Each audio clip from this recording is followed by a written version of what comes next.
On a windy Tuesday in March 2018, at 6:42 in the morning, Clint Sutton backed a faded 1997 Ford F-150 into the gravel lot beside the co-op in Concordia, Kansas, and parked between two new diesel pickups whose combined sticker price was higher than his house and shop together.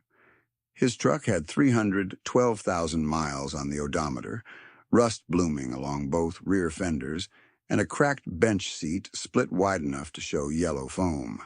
He wore patched brown coveralls, a washed-out seed cap, and work gloves stitched twice at the thumb. Nothing about him looked like success. Inside, men with clean logo jackets talked about spring financing and subdivision rumors along the Reno County line. By then, every neighboring quarter section seemed to have a stucco McMansion, a decorative pond shaped by a contractor, and a driveway lined with polished chrome. Clint poured coffee, set down exact change, and listened while Dale Mercer held court near the bulletin board. Dale sold equipment financing out of Hutchinson and dressed the part. Pressed pearl snap shirt, bright dealership cap, leather boots that had never held clay after rain. He spoke in numbers that sounded easy when said quickly. "He is still running that 444. Oh," Dale said, not bothering to lower his voice. "A replacement at $348,000, 7.4%, structured right, keeps you competitive." "What is he saving, really?" One of the younger operators laughed. "Pride, maybe." Clint drank his coffee and said nothing. The arithmetic they mocked had already been done 10 different ways. A financed $348,000 tractor at 7.4% over 7 years meant roughly $5,236 per month and a total payout near $439,824 before insurance, service calls, and electronic failures outside warranty. Clint had rebuilt his 1978 John Deere 4440 for $11,860 in parts and his own labor, injectors, clutch pack, hydraulic lines, rear main seal, cab wiring, and a remanufactured water pump. Even if he assigned his own labor at $45 an hour for 160 hours, his total stood at $19,060. He knew exactly what each saved dollar could buy in land or time. By the second week of April, the coffee counter story around town was settled in everyone's mind except his. Clint Sutton was stubborn. Behind the label sat an older truth no one cared to inspect. He had already bought 80 acres in Cloud County in 1989 for $52,000 cash, added 120 acres in 1996 for $114,000 cash, and never carried operating debt longer than one harvest cycle. Before going any further, Clint understood that mocked restraint would soon face public proof, because the numbers that followed never behaved the way pride expected. Clint learned his framework in the 1980s, during the years when interest could strip a farm faster than drought.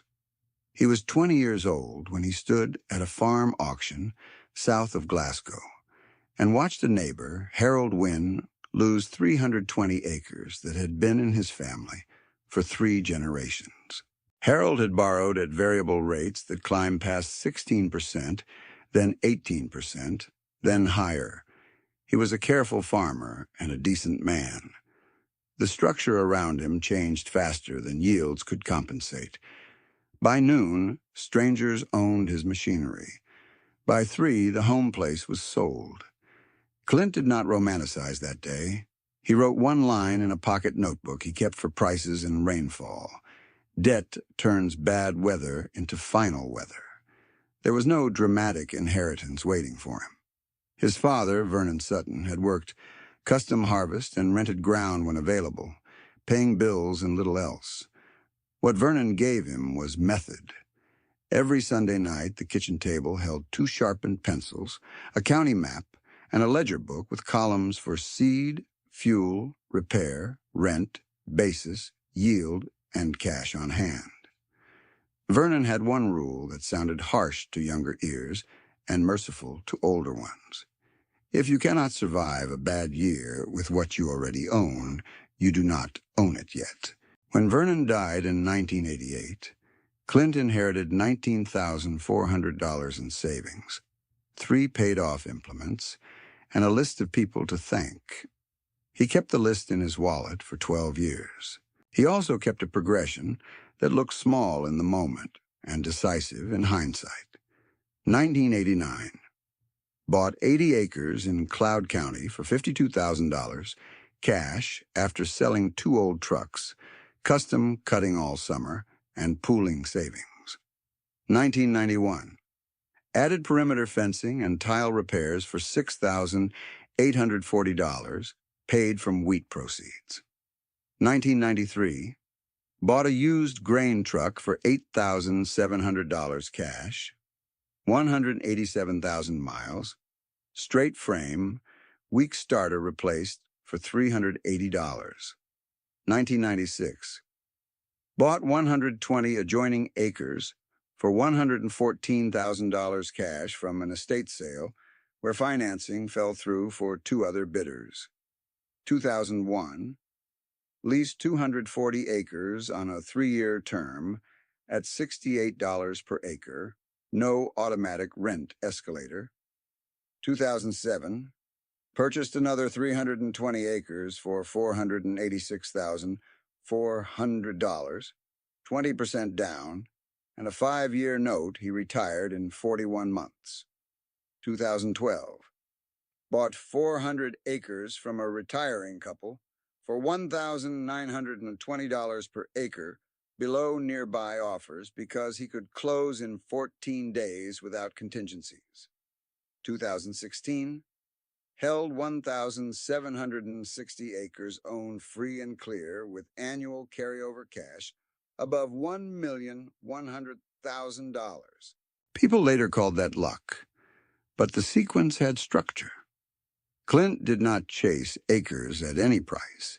He tracked soil class, drainage, and water access the way other people track paint packages and trim levels on pickups.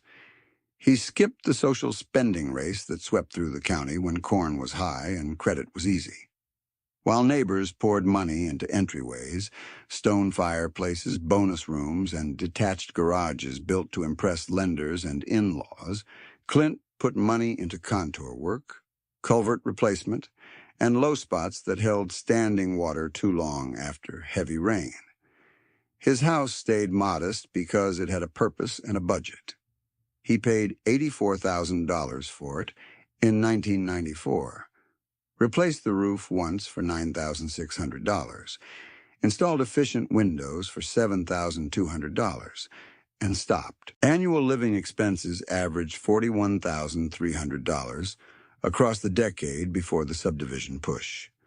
Food, $7,800, utilities, $4,100, insurance, $6,400, property tax on the home place, $3,200, fuel and transportation, $5,900, clothing and boots, $1,100, church and local giving, $3,000, health expenses, $6,500, and miscellaneous, $3,300. He had no boat payment, no recreational vehicle loan, no credit card balance rolling at double-digit rates. The same discipline showed up in machinery. At a Republic County auction in 2009, he bought a 1988 combine for $36,500 that needed feeder housework, then put in $9,240 over 2 winters. A comparable late model unit on dealer terms would have run $186,000 with financing, near 6.8% at the time, well above $2,800 per month once insurance and service packages were included. Clint's machine did not look polished, but it harvested clean and paid for itself in 2 seasons. In August 2011, After a long day of sorghum checks, he sat at the same kitchen table his father used and made one more permanent rule in pen. Operating notes must clear by one harvest cycle, no exceptions. If seed and inputs required a short note in spring, it would be gone by post-harvest settlement. No carry into next planting year. That single rule protected him when optimism came dressed as sophistication. By late 2017, the social divide was plain from the road. On one side stood new houses with decorative stone and debt layered through mortgage, machinery, and operating credit. On the other stood Clint's weathered barns, clean bins, maintained terraces, and that same old Ford parked crooked by the shop. It looked like stagnation to people measuring by siding and square footage. It was compounding to anyone measuring by equity and optionality. Dale Mercer never missed a chance to frame restraint as fear. At dealership events, he repeated the same pitch with polished certainty. Leverage smart, unlock equity, grow now, let appreciation outrun interest. He was not a cartoon villain. He believed what he sold because the boom years had rewarded that script. Many good people believed it with him. Clint's early discipline came down to an unglamorous pattern repeated for decades. He repaired instead of replaced. He bought when terms favored cash buyers and waited when they did not. He treated land as productive biology, not scenery. He accepted being underestimated because underestimation carried no interest rate. When the first letters arrived about a lifestyle subdivision expansion and county reassessment hearings, he did not raise his voice at the coffee counter and did not offer speeches about values. He opened the ledger, sharpened 2 pencils, and started calculating what pressure would do once rates moved and taxes reset. He ran the first column before sunrise on Wednesday, pencil moving down the page in clean vertical strokes. Projected tax, projected basis, projected carry, projected cash flow. By 7:10, he had 2 stacks of mail on the table, one from the county appraisal office and one from a Hutchinson development group using glossy paper, thick enough to feel expensive. The county notice was plain. Agricultural reassessment hearings would begin in April, with preliminary adjustments tied to nearby residential pressure. The developer packet was plain in a different way. $9,200 per acre, quick close, lifestyle district expansion, and a sentence promising that landowners could retain legacy identity while accessing immediate value. That afternoon, he drove to the township meeting in the same faded Ford, gravel ticking against rusted fenders as he pulled in beside 3 new half-tons, and Dale Mercer's black dually with chrome mirrors and dealer tags. Clint stepped out in patched coveralls and a canvas coat, faded almost white at the elbows. Dale wore a pressed blue shirt, polished belt buckle, and a watch face bright as a mirror under fluorescent light. The room read those details before anyone read the agenda. A young appraiser from Salina clicked through slides showing comparable sales, lot premiums, and highest and best use transitions. The numbers climbed quickly because subdivision prices climbed quickly. A quarter section that had traded as farm ground at $5,600 per acre 4 years earlier now sat beside decorative ponds and gate signs, so adjacent parcels were being pulled into a different pricing gravity. Murmurs rolled across folding chairs when the assessor explained the likely path. Up 18% in year 1, up another 17% in year 2, then stabilization review. Dale stood during open comment and spoke as if he were doing everyone a favor. "No one has to get squeezed," he said. "There are bridge structures starting at 5.9% variable, 36-month reset. Use equity now, then decide whether to sell, build, or roll into longer paper. You do not need to be cash poor on valuable dirt. He glanced at Clint when he said cash poor. Clint did not answer in the room. He wrote 2 figures on the margin of his notice and circled both, 64,740 and 89,341. The first was his 2017 total property tax burden across home place and owned acres. The second was his projected 2020 burden under the model the county had just described. A 38% jump in less than 2 years. Most people heard politics in that number. Clint heard timetable. Before we go any further, if you want to see whether quiet arithmetic can outlast public pressure, subscribe now, because the next move looked like panic to almost everyone watching him. By the last week of March, Clint had built a 2-page response plan with no dramatic language and no outside financing. Page 1 listed obligations by due date. Page 2 listed liquid sources by maturity date. He held $1,120,000 in cash equivalents at that point.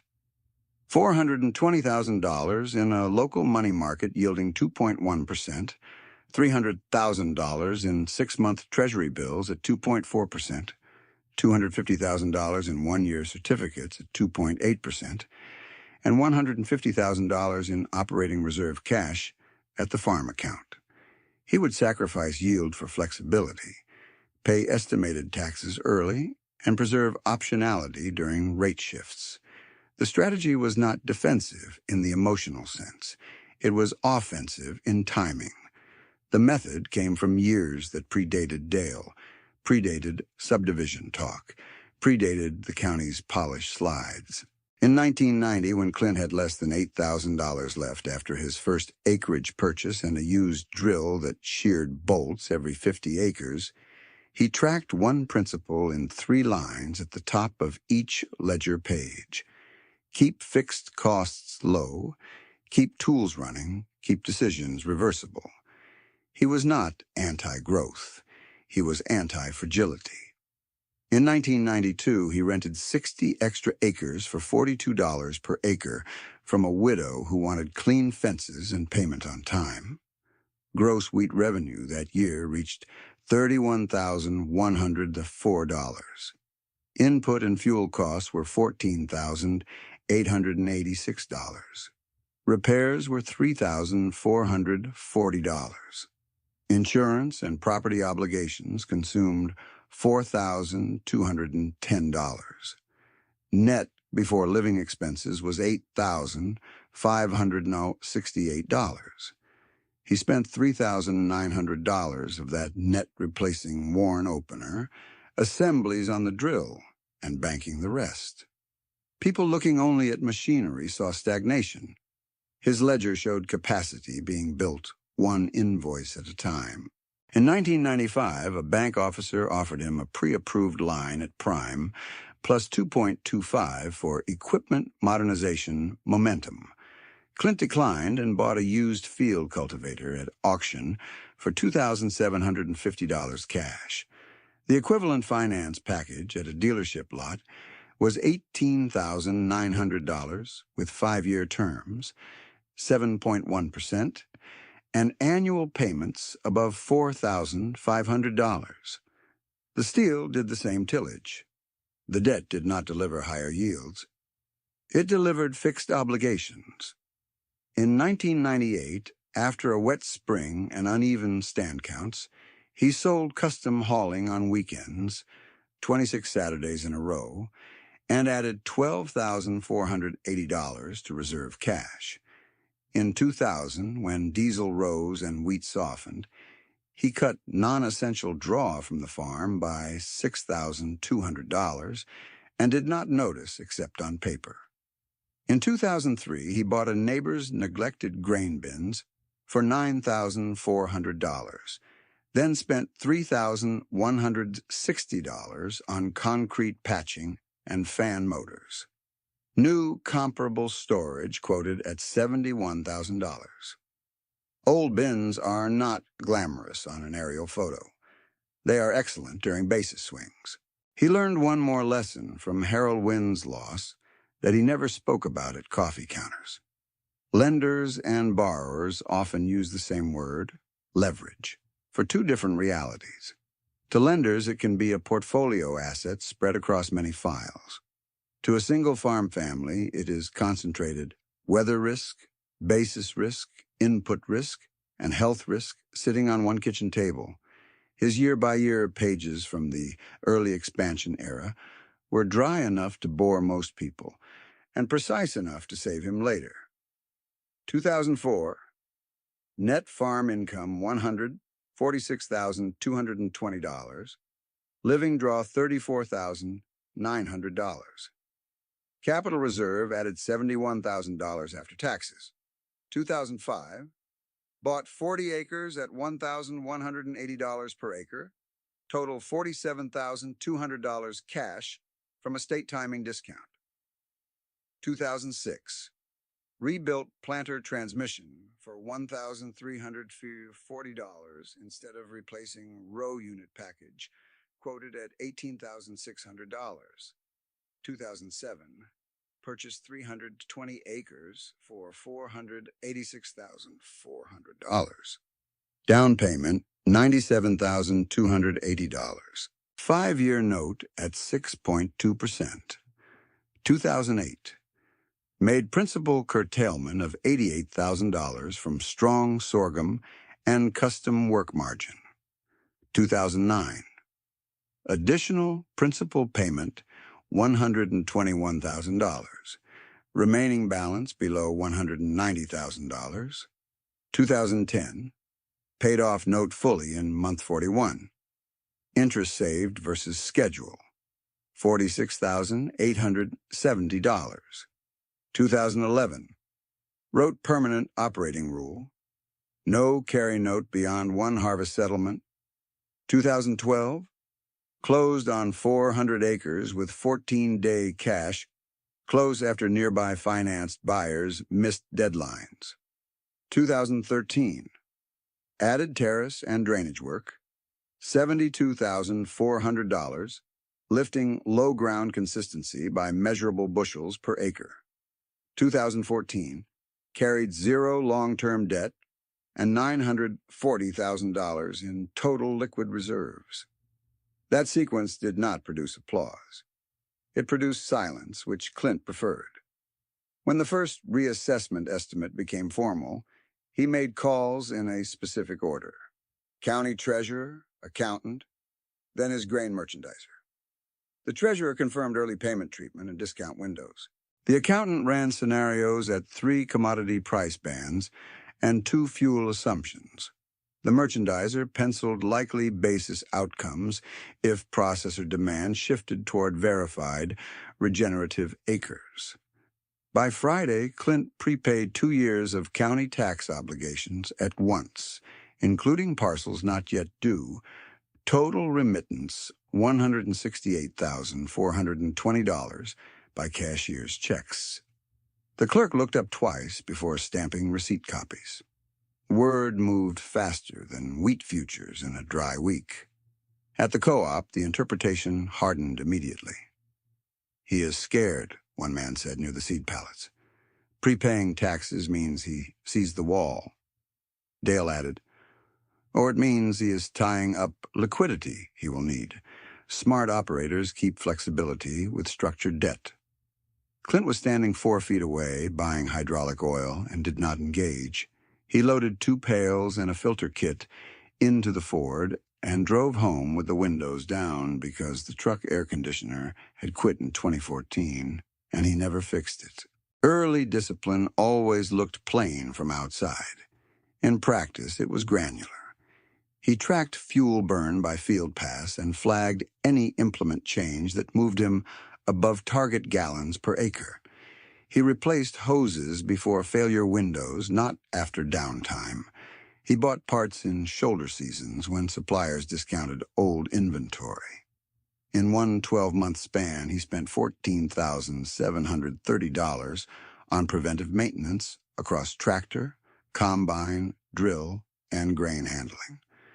A neighbor with newer equipment spent $41,600 in finance payments and another $12,400 in software, sensors, and service visits not covered once warranty clocks expired. Clint's machinery did not park clean in front of restaurants. It started when it needed to start. By mid-May, Dale began making kitchen visits with printed bridge loan packets. He was persuasive because the first number was small. "Starts at 5.9, he would say, tapping page 1. Page 6 held the reset language. Page 8 held fee structure. Page 10 held collateral expansion rights. Most families, under pressure, never reached page 10 in the first conversation. Clint did. He ran the payment curve at reset bands of 8.4, 9.8, and 11.1%, and wrote monthly exposure beside each. At 9.8 on a $600,000 bridge balance, annual interest alone reached $58,800 before principal reduction. At 11.1, it became $66,600. He closed the packet and handed it back. "Not for me," he said. Dale smiled without warmth. "You cannot run a modern operation on nostalgia." "Good," Clint said. "I run it on cash." 3 days later, at a small farm auction east of Concordia, he put the same philosophy to work in public view. He arrived in worn boots, stood near the back rail, and bid only on items with immediate operational use. A grain cart with straight augers, $8,900. A tandem disc needing one gang bearing, $3,400. Bulk fuel tank with usable pump, $1,200. Total outlay, $13,500 plus buyer fee. Equivalent financed replacements were quoted near $96,000 combined at the next dealership promotion Dale sponsored. Clint paid at the trailer window with one check and drove home before lunch. People who had laughed at his truck did not stop laughing that day. They simply changed the reason. They said he was small-minded. They said he had no appetite for growth. They said he would be forced to sell when taxes, rates, and inputs converged. Clint wrote each claim in the margin of his June ledger page and then wrote the numbers that mattered under it. Owned acres, 1,760. Long-term debt, 0. Operating carry expected at harvest, 0. Liquid reserves after tax. Prepay, $951,580. Annual living draw unchanged at $41,300. By the first week of July, heat settled over north-central Kansas, and diesel posted above $5 per gallon in town. Everyone felt pressure, including Clint. Discipline was not immunity. It was structure under stress. He still had to buy seed, fertilizer, chemical, and fuel into an expensive cycle. He still had weather risk over every acre. What he did not have was the compounding drag of stacked monthly payments on a house, machinery, and variable notes. That difference remained mostly invisible from the road, where a cracked bench seat and rusted fenders still looked like failure, parked beside stucco and stone. Clint turned onto Highway 81 with the fuel gauge just above a quarter tank and a legal pad on the passenger side, because even diesel receipts had to fit into a plan now that $5 fuel had become ordinary instead of alarming. He stopped at the co-op bulk rack, paid $5.07 per gallon for 214 gallons, and wrote the total $1,084.98 in the margin beside his projected July field pass schedule. The line mattered less by itself than in sequence. At 3 passes per acre on selected ground, rising fuel alone could erase the advantage of a good basis week if a farmer had fixed debt stacked behind it. That evening he sat at the kitchen table and rebuilt his rolling 24-month ladder from scratch. After the tax prepayment, his liquid position stood at $951,580, exactly as of July 9th, 2018. He split it into tranches by access window rather than chasing the highest headline rate. $220,000 in immediate operating cash, $281,580 in a local insured sweep, $250,000 in 13-week Treasury bills, and $200,000 in 6-month paper. The purpose was not elegance. The purpose was sleep. By the end of Harvest Settlement in 2018, the numbers began to show why he stayed stubborn in public and flexible in private. Gross crop receipts reached $1,146,320 across wheat, sorghum, and soybean contracts. Total variable cost averaged $412 per acre on 1,760 acres, or $725,120. Fixed operating overhead, including repairs, insurance, utilities, and hired seasonal labor, totaled $171,440. Net before living draw and income tax, $249,760. He held living expenses at $41,300, paid tax liabilities on schedule, and pushed $188,900 back into reserves. Year-end liquidity closed at $1,084,900. The county still called him old-fashioned. His ledger called it momentum. 3 seasons in a row, he repeated the same architecture with different inputs. 2019. Gross receipts, $1,202,780. Variable cost rose to $438 per acre. Total $770,880. Overhead $176,240. Net before tax and living draw, $255,660. Reserve contribution after tax and living, $277,500, boosted by disciplined basis sales and custom hauling weekends. Year-end liquidity, $1,362,400. 2020, gross receipts, $1,318,640 despite uneven rainfall. Variable cost, $463 per acre. Total, $814,880. Overhead, $182,100. Net before tax and living draw, $321,660. He replaced one grain leg motor, rebuilt a header drive, and still moved $381,600 into cash and short treasuries.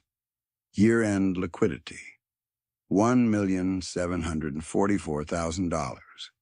2021, gross receipts, $1,487,900 with stronger grain pricing but wider volatility. Variable cost, $529 per acre. Total, $931,040. Overhead, $194,300. Net before tax and living draw, $362,560. He kept living at $41,300, prepaid selected fertilizer commitments in cash at a discount, and ended with liquidity at $2,118,000. 2022, gross receipts, $1,692,480. Variable cost jumped to $691 per acre. Total $1,216,160. Overhead $211,240. Net before tax and living draw $265,080. On paper, margins look tighter than 2021. In practice, he captured Treasury and certificate yields between 4.6 and 5.2% on stage maturities, adding $256,920 in interest and short-term income across the year. Year-end liquidity, $2,640,000. The compounding effect was easy to miss from a pickup window and hard to dispute on one page. Neighbors with variable notes paid lenders 9.8%, then 11.1%, on obligations they had accepted as temporary. Clint collected between 4.6 and 5.2% on money he had already earned. The spread was not abstract. On a $1 million position, paying 10.7% interest costs $107,000 per year. Earning 5.0% yields $50,000. That is a $157,000 directional difference in 1 year, before principal reduction, before repair surprises, before weather. By October 2019, people had stopped saying he would run out of runway and started saying he had gotten lucky with timing. Clint accepted that revision without comment, because it was closer to respectful and still wrong. His timing was engineered. He bought inputs in shoulder windows when suppliers needed to clear inventory and paid cash for immediate discounts that ranged from 2.0 to 4.5%. On a $320,000 fertilizer commitment, a 3.8% discount saved $12,160 with one signature and no speech. He booked fuel in split contracts instead of one emotional bet. He kept spare parts inventory on predictable failure items and avoided emergency service rates during peak breakdown weeks. In 2021 alone, preventive and off-season repair spending totaled $22,480. Comparable emergency replacement behavior on new financed equipment in the county averaged far higher. Once travel, diagnostics, software unlocks, and downtime were included. At one dealership roundtable, a producer showed $61,300 in combined payment and service outflow over 12 months on machinery less than 5 years old. Clint wrote the number in the corner of his notebook and went home. Let me stop here and ask you something. If you had two options, one that made you look successful this month, and one that made you solvent for 20 years, which one would you choose when nobody was watching? Put that answer in the comments, then watch what happened to people who chose under pressure rather than under arithmetic. Ryan Phelps was not reckless. He was 37, hardworking, and coming off 2 very good years that convinced him scale was the only defense against future volatility. In 2018, he signed a layered expansion, $690,000 land note on newly controlled ground, $420,000 machinery package, and a $370,000 house construction loan rolled into permanent financing after completion. Total exposure, $1,480,000. Initial blended rate, 6.3%, with variable components that looked manageable at signing. His combined monthly burden settled near $12,940 before seasonal operating notes. When wheat delivered 2 weak years and basis widened at the wrong time, the structure tightened around him faster than he could cut costs. By early 2022, effective rates on key pieces reset above 9.8%. His monthly debt service crossed $15,700 while diesel and inputs climbed. He surrendered 640 rented acres to preserve the core and avoid total collapse. He told Clint once, near the scale house, "I did not buy toys. I bought what everyone said was prudent." Clint nodded because that was true. Maria and Joel Haskins followed a script that had been praised for a decade. Build the house first so the family has stability. Upgrade machinery so efficiency pays for comfort. Let appreciation and production growth carry the paper. Their house note was $620,000. Their machinery debt was $940,000. Total fixed and structured obligations left them little room for bad sequences, and bad sequences arrived together. Input bills rose from manageable to punishing, and variable resets punished the exact years their youngest equipment should have been delivering confidence. Their monthly debt load moved above $17,800 even before irregular repair costs.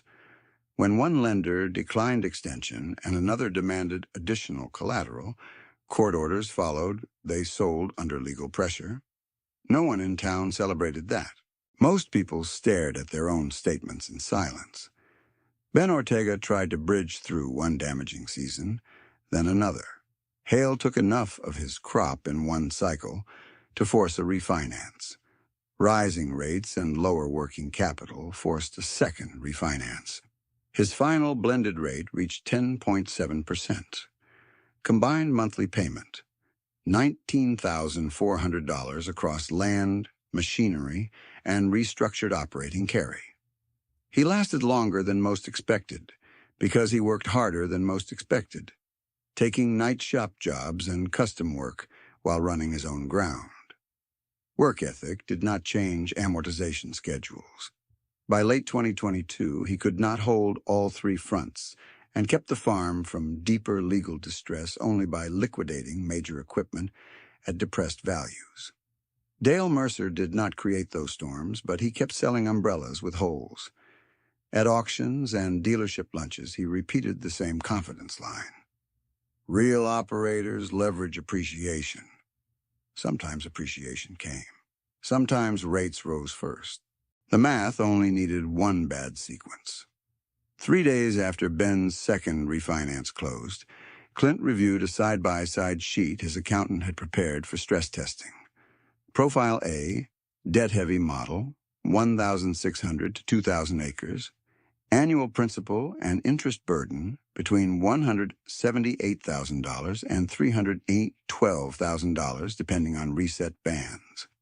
Average machinery payment exposure, $48,000 to $96,000 per year. Required break-even margin under elevated input environment. Thin to negative in weak yield scenarios. Profile B, Clint model, 1,760 owned acres, 0 long-term debt.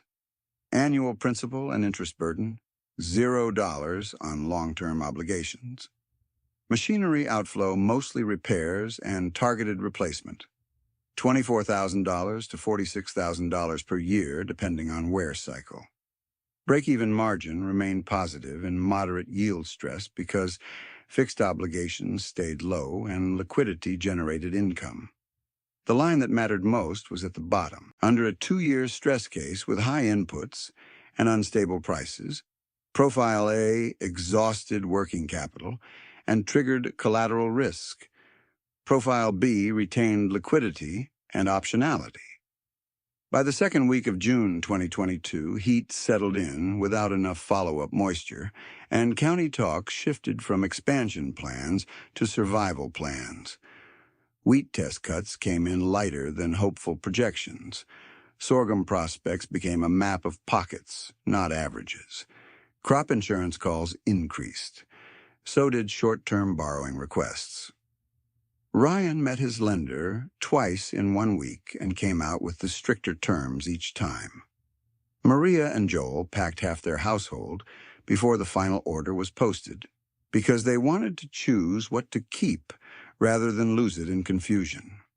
Ben sat in his shop office with 3 colored folders marked current, 30 days, and legal, then moved invoices between them as if neat stacks could lower rates. Clint faced the same weather and the same commodity board, but not the same capital structure. He bought what he needed with cash, delayed what could wait, and preserved soil performance investments he had made for years. Terraces maintained, residue management consistent, infiltration protected, drainage repaired when it was cheap rather than urgent. Yield stress hit him, but not like a hammer against glass, more like weight on a bridge that had been overbuilt on purpose. At the August co-op meeting, one producer asked how he was still calm, with taxes up, inputs up, and weather down.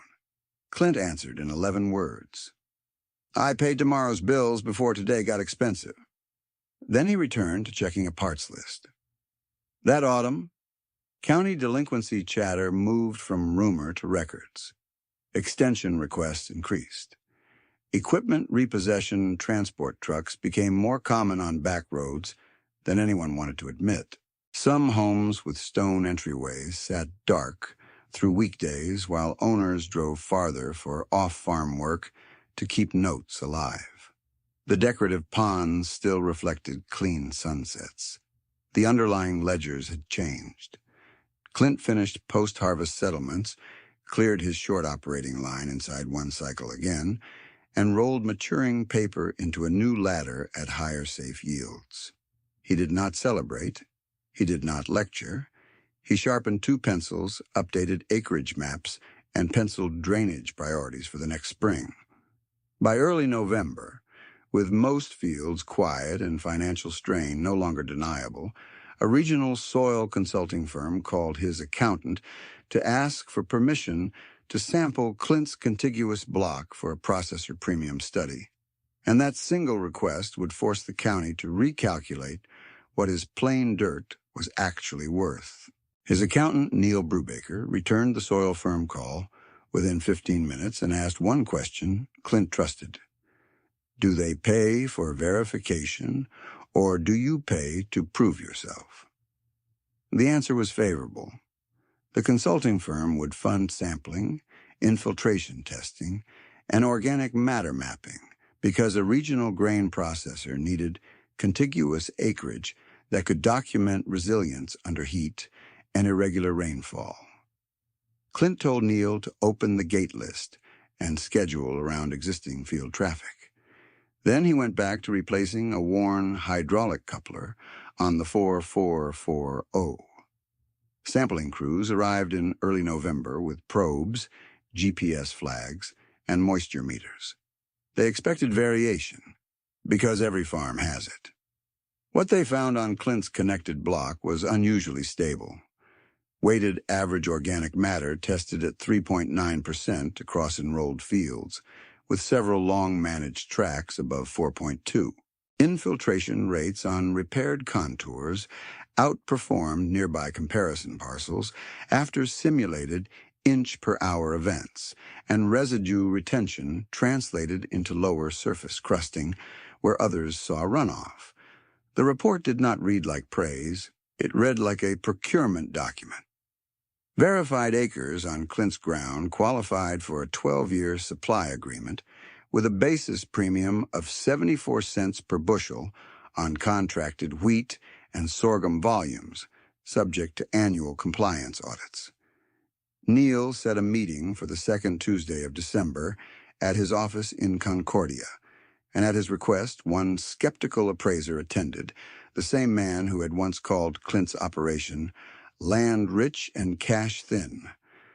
Clint arrived in faded coveralls, carrying a manila folder with tabbed statements and 2 cashier receipt copies still folded from the tax prepayment years earlier. Neil projected a single sheet on the wall. Owned acres, 1,760, free and clear. Blended market value by verified comparable and productivity adjustment, $13,800 per acre. Land valuation subtotal, $24,288,000. Cash and treasury holdings as of reconciliation. Date, $2,640,000. Machinery and grain handling at conservative liquidation value, $640,000. Crop inventory and prepaid positions, net of obligations, $412,000. Total gross position, $27,980,000. Total long-term debt, $0. Current payables due inside operating cycle, $286,000.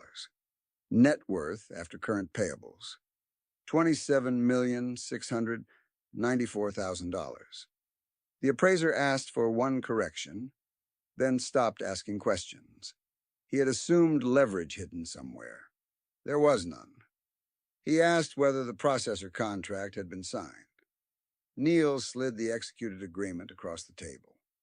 12 years, delivery floors, quality bands, verification language, and premium schedule, attached in plain numbers.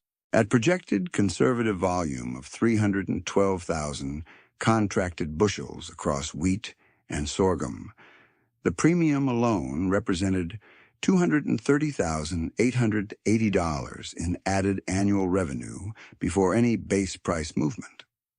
Clint did not smile.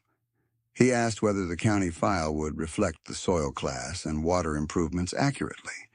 The appraiser nodded once and said quietly, "It will now. If you are learning something from this, take a moment to like this story and share it with one person who thinks wealth has to look expensive, because this part is where appearance and arithmetic separate for good." By the third week of August 2023, that separation became public in the Reno County Courthouse auction room. Rumors had circulated for days that Clint was overextended from taxes, input shocks, and dry years. Dale Mercer arrived early in a pressed shirt and stood near the aisle where bidders could see him. He told two producers that operations using equipment that old eventually hit a wall, and he framed debt as the only practical bridge for farms stuck in another decade. The parcels up for sale were not symbolic. They were strategic. 3 adjoining distressed tracts that would either complete Clint's contract footprint or fracture it. Combined acreage, 228 acres. Opening expectations in the hallway ran high because subdivision pressure had inflated everyone's sense of floor value. When bidding accelerated, several financed buyers paused to call lenders for same-day authority increases. Clint did not make a call. When the final hammer fell, he had the block at a total purchase price of $3,180,000, inclusive of fees and immediate recording costs. He stepped to the clerk table in faded overalls and set down certified checks totaling the full amount. Dale made a show of phoning the issuing bank in plain view of the room. The confirmation came back within minutes. Funds verified. Instruments valid. Transfer approved. Dale ended the call and said nothing else. No one laughed at the truck in the parking lot that afternoon. Within 48 hours, Clint filed drainage and conservation plans tied to the processor compliance map, adding the new tracks to monitored practices and securing continuity for the 12-year premium stream. The move looked technical on paper and decisive in cash terms. A broken footprint might have reduced contracted bushels below efficient thresholds. The completed block preserved scale without debt service. Generosity began 1 month later, and it looked exactly like Clint's discipline had always looked: specific, documented, and quiet. Neil drafted trust documents under Kansas law and filed the Sutton Working Ground Trust with an initial endowment of $1,250,000 funded from Clint's liquidity, not from borrowed collateral. Program terms were narrow by design. Zero-interest 5-year operating loans, capped at $85,000 per producer, used equipment grants up to $22,000 tied to maintenance plans and debt reduction targets. Quarterly ledger review required. No speeches, no ribbon cutting. Ryan Phelps met Neil and Clint at the same kitchen table, where Clint still used sharpened pencils. Ryan arrived with rent statements, lender correspondence, and a handwritten plan that cut fixed costs first.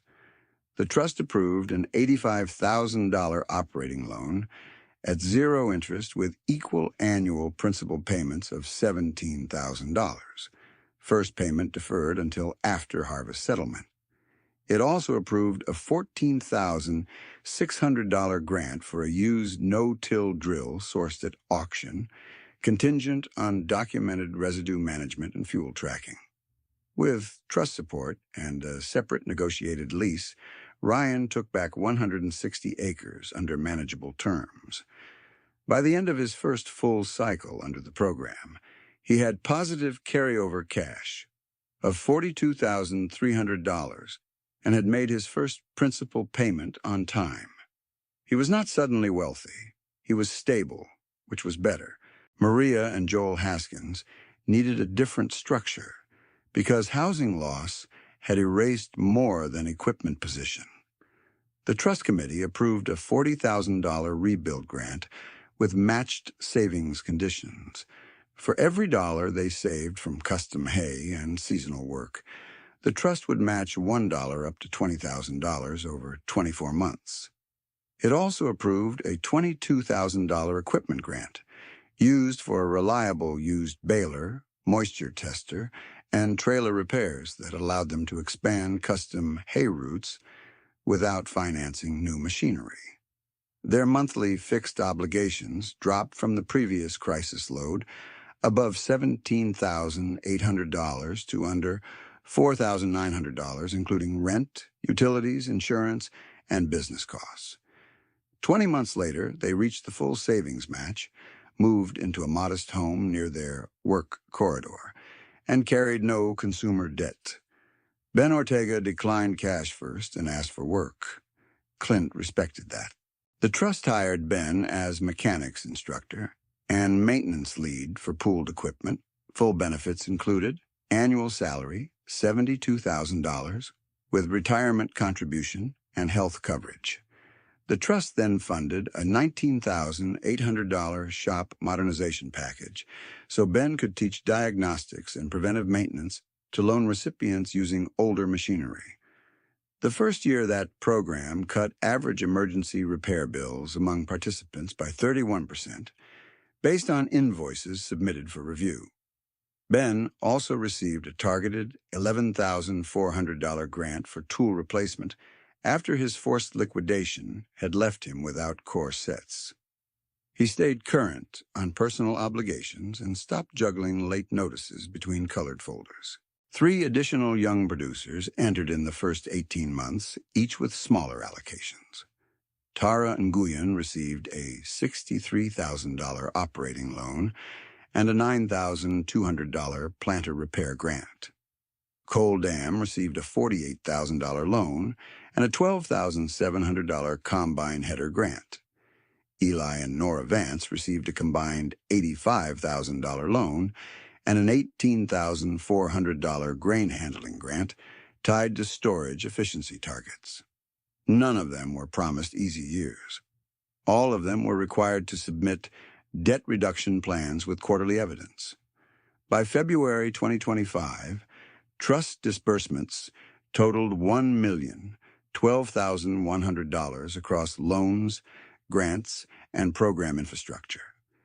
Outstanding loan principal stood at $520,000, all current. Grants issued totaled $170,100. Program operating and staffing costs, including Ben's role and accounting oversight, totaled $322,000. Delinquency rate, 0. The deeper examination was less dramatic than the courthouse moment and more important over time. Neil compiled a comparative sheet that tracked what Clint's strategy had produced versus what a leverage-first model would likely have consumed over the same period.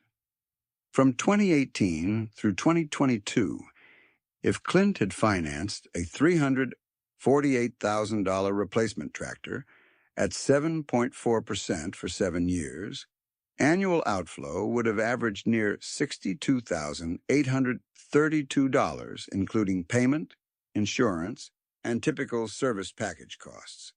Keeping and rebuilding the 4440 plus targeted maintenance averaged $18,900 per year over the same window. Difference: roughly $43,932 per year, or $219,660 across 5 years before compounding. At a blended safe yield of 4.9%, redeploying that saved outflow adds another meaningful layer. On housing, if he had built a county trend home at $620,000 with 20% down and a long note resetting upward in the same rate environment, lifetime interest and fixed carrying costs would have constrained liquidity exactly when taxes and inputs surged. Instead, his modest house and controlled annual living draw left surplus capital available for prepayments, opportunistic purchases, and the later trust endowment. On bridge borrowing, the arithmetic stayed blunt.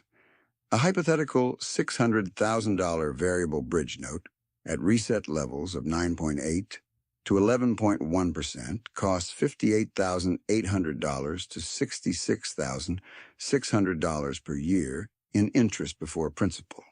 Clint paid those years from cash and earned 4.6 to 5.2% on reserves. Directional spread remained the story. Neil added one final sequence to show why generosity was not separate from discipline, but its endpoint. 2023. Bought 228 strategic acres for $3,180,000 cash. Signed compliance expansion. Processor premium captured on first full cycle, $244,200. 2024. Endowed Sutton. Working ground trust with $1,250,000. Program launched with 3 initial recipients and pooled maintenance system. 2025. Total assisted producers reached 6. Average participant fixed cost reduction from entry baseline, 29%. Combined acres stabilized under debt reduction plans, 1,140. Projected 5-year multiplier, if 6 recipients remain current and each preserves or regains at least 160 productive acres, 960 acres avoid distressed turnover. With conservative valuation, at $8,900 per acre, that is $8,544,000 in land continuity, influenced by one endowment. The arithmetic did not turn hard years into easy years. It turned fragility into endurance. Clint still lived in the same modest house. He still drove the 1997 Ford with rust along both rear fenders. He still wore patched coveralls into town. But now the county had documents, contracts, transfer records, and trust ledgers that made private discipline visible. The dirt people had dismissed as stubborn had become a cash engine, then a second chance engine, without borrowing applause and without borrowing money.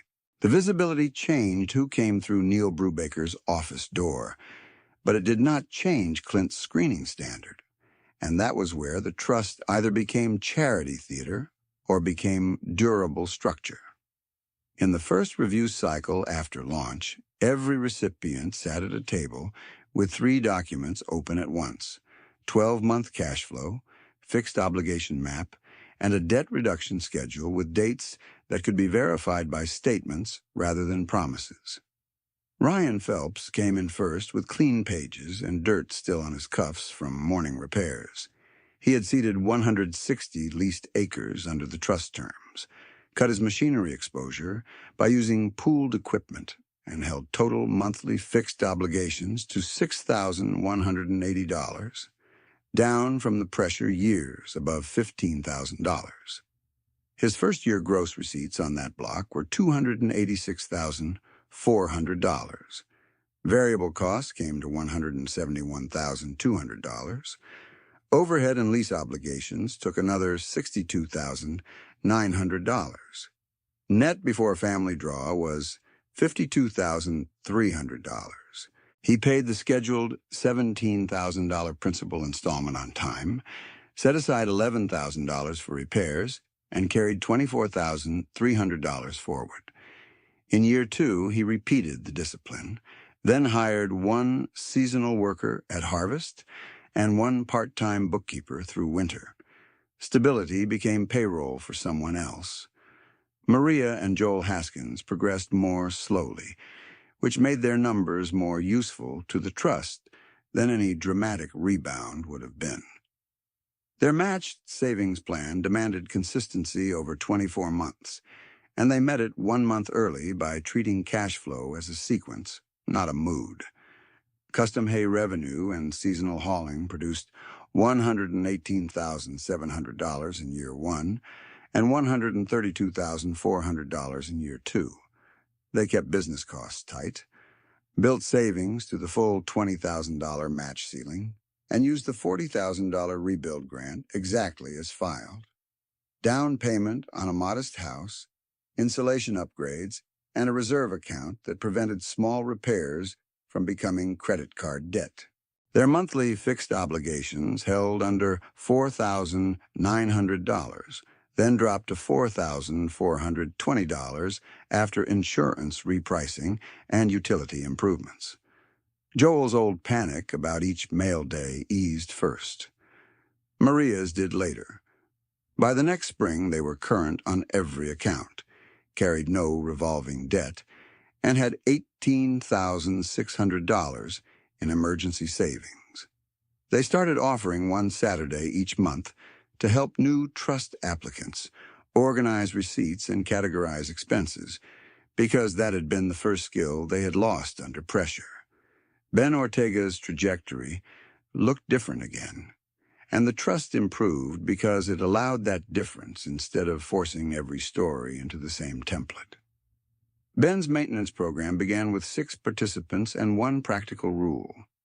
If a machine had a known failure interval, the repair happened before the interval, not after a field breakdown. In the first full year, participants submitted invoices totaling $84,200 for planned repairs and only $57,900 for emergency calls. The year before enrollment, that ratio had been reversed, with emergency bills dominating and downtime compounding losses. Ben taught 2 evening classes each month in the modernized shop, averaging 14 attendees per session, and built a maintenance checklist library that cut average harvest downtime among participating farms by 27%. His own household finances stabilized on salary and benefits. He paid off $9,800 in personal carryover obligations, funded a 6-month reserve, and began contributing 8% to retirement through the trust plan. He did not become a headline. He became dependable again. By late summer 2025, the second ring of outcomes started to appear around the first recipients. Tara Nguyen used her $63,000 operating loan and $9,200 planter repair grant to move from short-season decisions into planned rotations across 190 acres. Her debt service ratio fell from 41% of gross to 24% in 2 cycles, and she prepaid $12,600 of trust principal ahead of schedule after a strong basis capture on sorghum. Coldam's $48,000 loan and $12,700 header grant kept him from signing a new machinery note he had nearly accepted at 9.4%. He increased harvest efficiency enough to add custom acres, generating $37,400 in service revenue and making 2 extra principal payments totaling $8,000. Eli and Nora Vance, working as a team with the combined $85,000 loan and $18,400 grain handling grant, reduced post-harvest loss and gained storage flexibility that improved average sale timing by 6 to 9 weeks. That timing added a measured 31 cents per bushel to their realized pricing across key lots. Their fixed cost share of gross dropped from 38% at entry to 26% by the end of the second season. None of these shifts looked glamorous from a county road. All of them changed whether a family was forced to borrow during stress months. Neil tracked the multiplier effect with the same restraint he used for tax filings. At the first annual trust report, 6 active producer households had stabilized or preserved 1,140 acres. At the second report, that figure reached 1,460 acres because 2 participants regained parcels they had nearly exited. Combined principal repaid to the trust reached $214,000 while all accounts stayed current. Aggregate fixed cost reduction from intake baseline averaged 29%, and emergency repair incidents fell enough to keep cash in operating accounts instead of transferring it to penalty rates. Using conservative local valuation at $8,900 per acre, continuity on 1,460 acres represented $12,994,000 in productive ground less likely to be forced into distress turnover. Clint read the report once, asked Neil to verify 2 line items, and approved a measured expansion. 1 additional loan slot, no change in underwriting standards. Dale Mercer watched those reports from the edge of the same market he used to dominate with confidence language, and his resolution came without theater. As finance machinery defaults rose across a wider radius, commission structures that looked strong in boom years became less reliable, and several customers he had encouraged into stacked obligations were now people he met at auctions where assets were being sold. He did not vanish, and he did not become a caricature of regret. In early 2025, he closed his dedicated financing desk in Hutchinson, kept his sales position, and shifted his recommendations toward lower-cost used packages with shorter terms and clearer reset language. At first, producers assumed it was branding. Then they noticed his quotes were different in substance, more rebuild options, fewer layered notes, and explicit monthly payment stress tests at higher rates. During one Reno County sale day, he stepped beside Clint near the clerk rail and said quietly, "I sold speed when people needed endurance." Clint answered in 4 words, "Endurance is still for sale."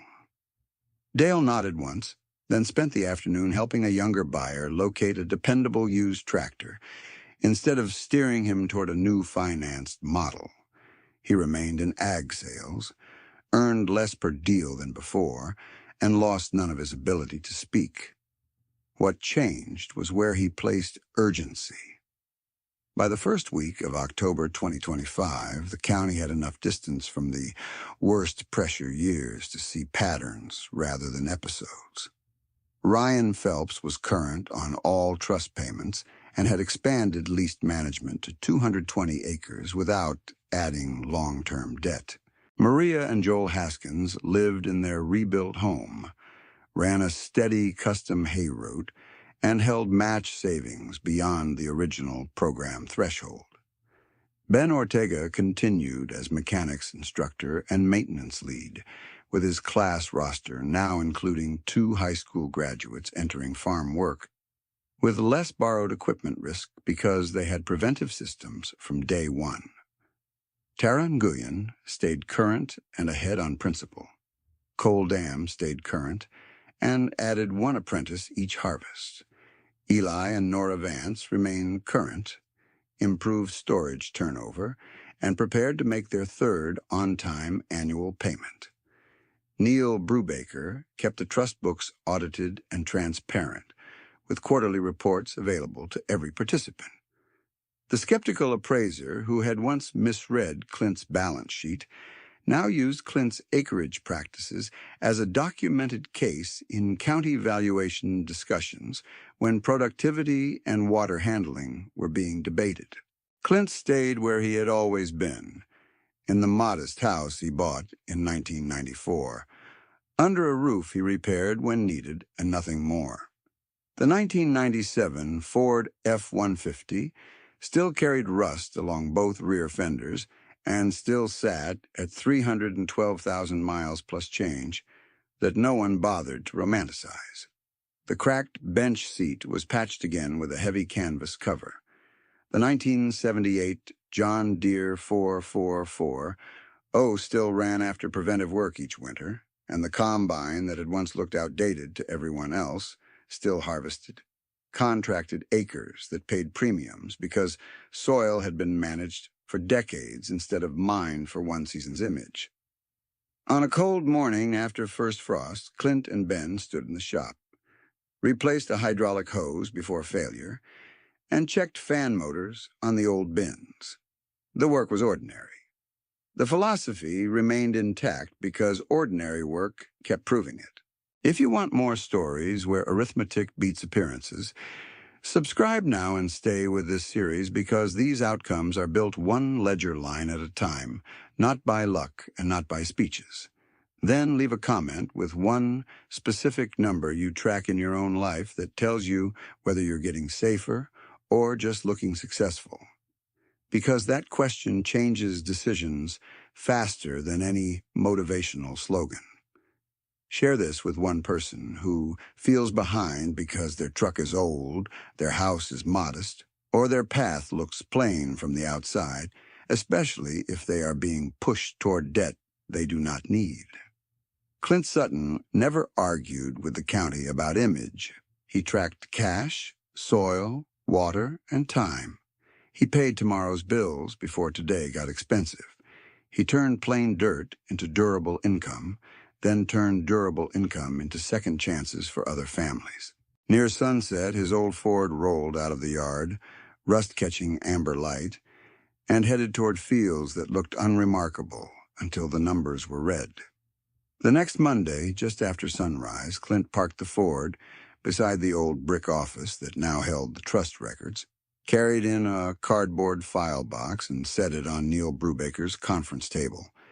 Inside were the physical artifacts that had marked every turning point. Stamped tax prepayment receipts totaling $168,420, the processor contract with 12-year premium language, auction settlement sheets for the $3,180,000 parcel block, and maintenance logs Ben insisted be signed in ink. Neil opened the box, checked each document against the audit list, and said, "Nothing missing." Clint nodded once. "Then lock it."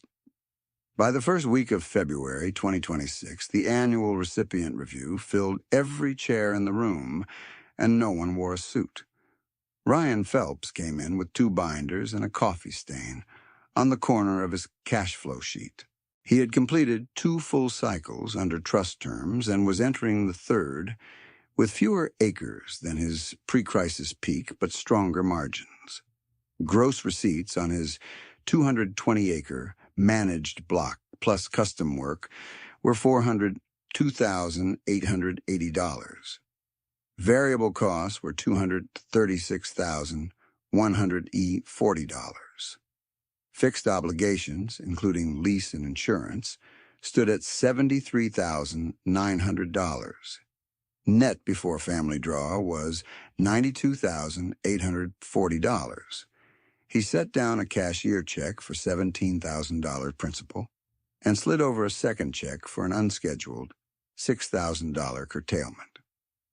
Neil looked at the line items and asked the only question that mattered. "Any hidden paper?" Ryan shook his head. "0 consumer debt, 0 equipment note, and 1 operating line that clears at settlement."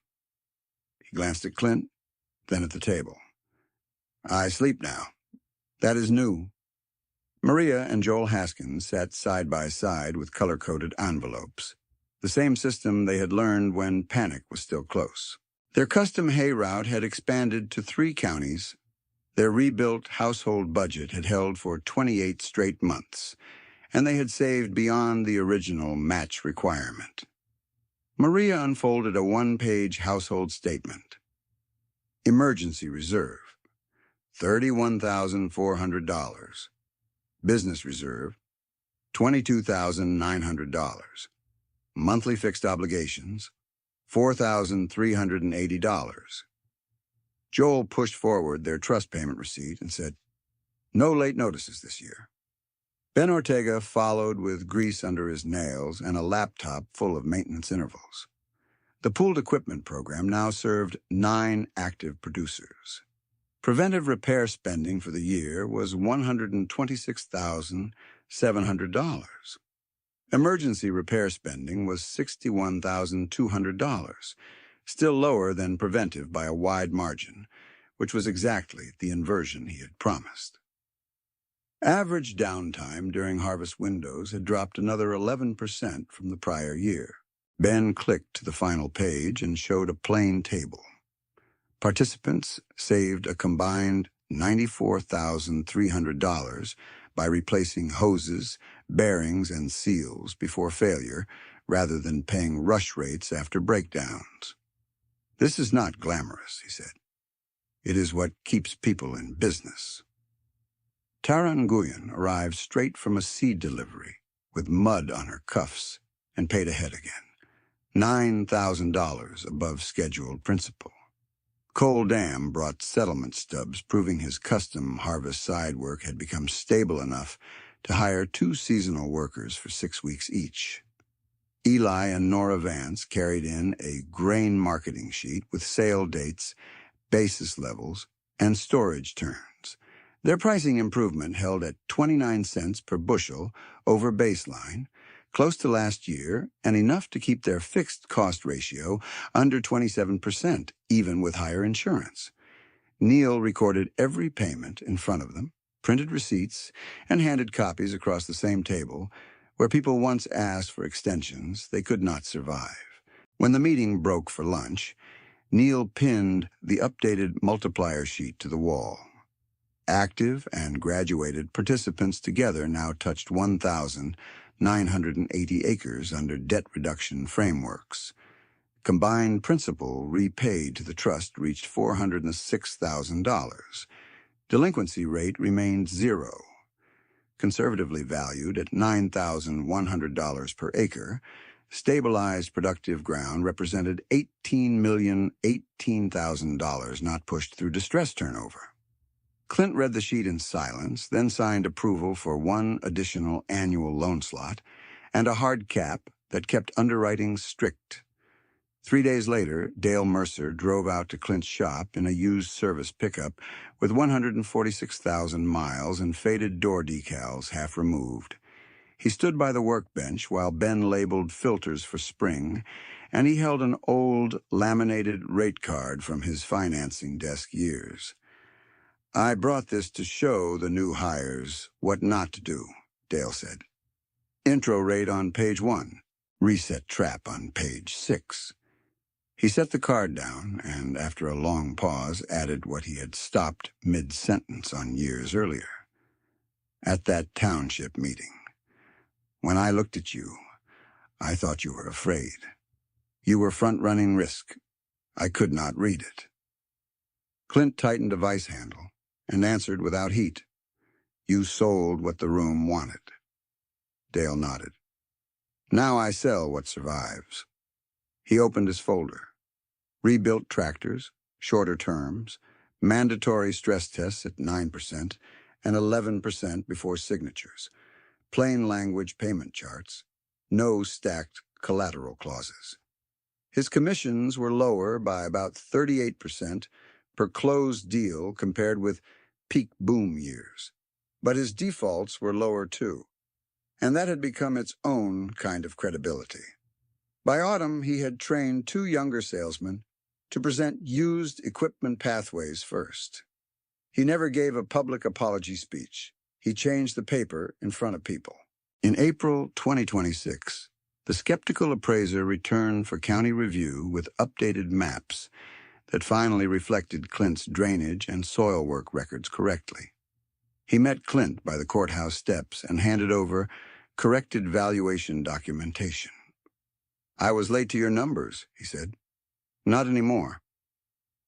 That same week, the county treasurer's office confirmed in writing that all prepayment entries from prior years had reconciled exactly. No pending discrepancies. Neil placed those letters in the archive box beside the original receipts and locked it again.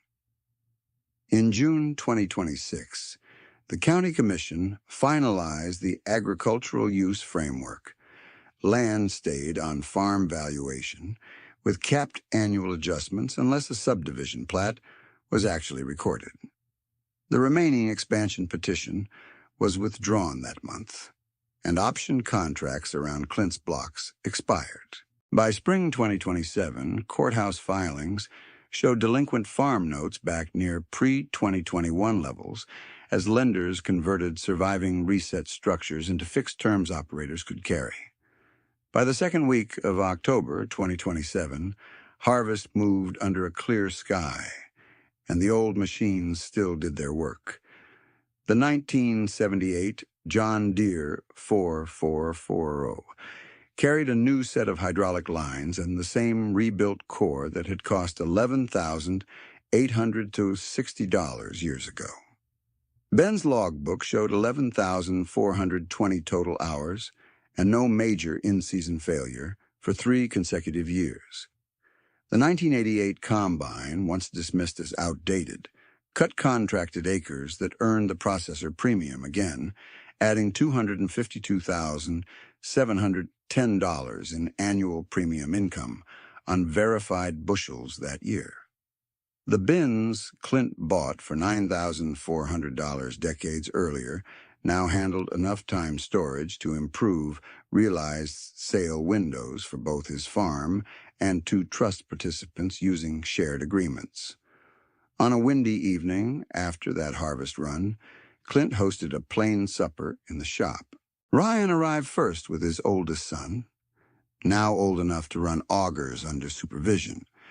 Maria and Joel brought trays and laughed for the first time in years without checking their phones for lender calls. Ben stood by the heater explaining bearing noise to Tara and Cole, while Eli and Nora compared storage moisture logs with Neil. Dale came late, set down a box of donuts, and stayed quiet near the door. Harold Wynn, thinner now and walking with a cane, came with his daughter. He had never recovered his original acreage after the 1980s collapse, but he had leased garden ground near town, and he told Ryan, "Do not confuse a good year with a safe structure." Ryan listened like a man hearing family history he intended to keep. Someone asked about Vernon Sutton, and Clint pointed to the old ledger on the shelf above the vise. "Still teaching?" he said. The room understood. Neil did the roll call before people left, because Clint wanted every name accounted for in writing and aloud. Ryan Phelps, current, expanding carefully, no long-term debt. Maria and Joel Haskins, housed, solvent, savings growing, business stable. Ben Ortega, full-time instructor and maintenance lead, benefits intact, reserve funded. Tara Nguyen, ahead on principal, rotations established. Coal Dam, current, hiring seasonal help, no new machinery note. Eli and Nora Vance, current, storage gains sustained, fixed costs contained. Dale Mercer, still in ag sales, financing desk closed, now recommending lower cost used pathways with stress-tested terms. Neil Brubaker, trust administrator and accountant, annual audits clean. Harold Wynn, retired from full-scale farming, active in community garden and mentor sessions. The appraiser, corrected county files and now cites soil management value explicitly in hearings. Vernon Sutton, gone since 1988. Method still in use on every page Clint kept. Late that night, after the lights were off and gravel quiet again, Clint sat at the kitchen table with 2 sharpened pencils. The same ritual his father had left him. He wrote the next year's first lines. Fixed costs first, tools before shine, cash before pride, soil before image. Then he opened the truck folder and finally replaced the cracked 2014 air conditioner estimate with a paid receipt from that week. $1,140 total, because Ben had insisted, and because comfort during July no longer felt like indulgence when the rest of the structure was sound. At dawn, he drove out in the same Ford, rust still along both rear fenders, canvas still over the bench seat, odometer climbing past numbers nobody admired at coffee counters. He passed stone entrances, decorative ponds, and houses built to look permanent, while their owners now worked through plain fixed notes and shorter balance sheets. He turned onto his own ground where terraces held, water entered instead of running off, and old equipment started on the first try. The county had spent years reading wealth from stucco, paint, and chrome. Clint had spent the same years reading it from bushels, basis, interest spread, and unpaid principal reduced to zero. That was the whole parable, proven without speeches. Appearance can borrow applause, but arithmetic owns the land.